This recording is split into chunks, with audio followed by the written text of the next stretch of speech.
Yun na, sa mapagpalang araw sa ating mga kamaster. Good morning, good morning. Ayan.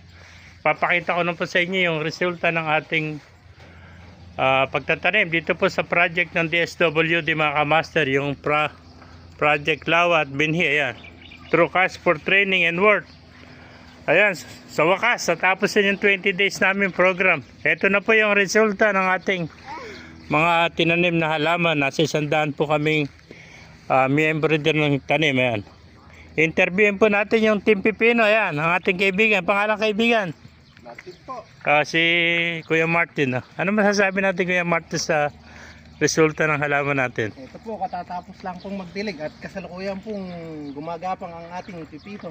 Yun, napakaganda pipino. Mukha yatang may mga natutuyo, no? Medyo may konting white plate po eh. Ay, yung parang puti, no? Opo. Pero ang ganda ng kuwan. Ilang puno ba bawat isang butas?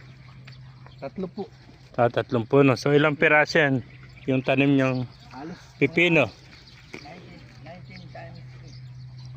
19 times 3. 9 butas po. 3 ang bawat butas po.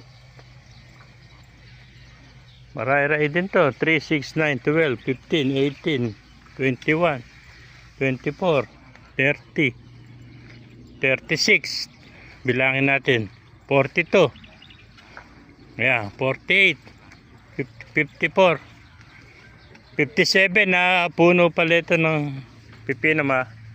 Si tatay. Tatay, ano pangalan yung tatay? Interview natin si tatay. Tatay, masasabi niya. Pangalan po nila. Reynaldo Gonzales. Ano po ba tayo? DA o farmer?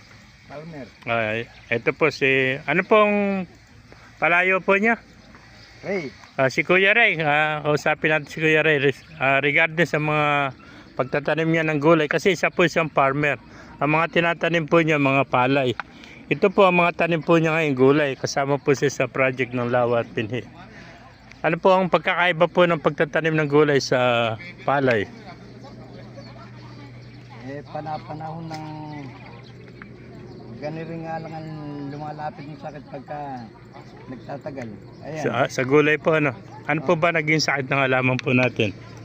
Yung mga white fly ang...